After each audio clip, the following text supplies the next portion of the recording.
So next collection అండి western outfits, crushed జార్జెట్లో western outfits అనమాట.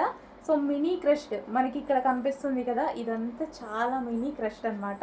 అండ్ ఇక్కడ వచ్చేసి చిన్న ఫ్లేర్ వచ్చింది. ఇవి కూడా మనకి జీన్స్ మీద జెగ్గిన్స్ మీద బాగుంటాయి. అలాగే లెగ్గిన్స్ అయినా యూజ్ చేయొచ్చు, యాజ్ అ విష్ ఎలాగైనా యూజ్ చేయొచ్చు.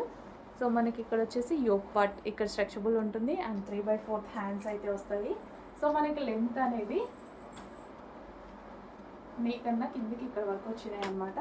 సో పింక్ కలర్, ఇది వచ్చేసి మనకి బేబీ పింక్ కలర్ అండ్ ఇందులో కలర్స్ కూడా అవైలబుల్గా ఉన్నాయి. గ్రీన్, లైట్ కలర్ కాంబినేషన్లో ఉన్నాయండి. సో ఇది వచ్చేసి green and next colour black, art black. Complete western outfits అనమాట, చాలా బాగున్నాయి సింపుల్గా అండ్ రీజనబుల్ ప్రైస్లో ఉన్నాయి. Georgette with crushed pattern.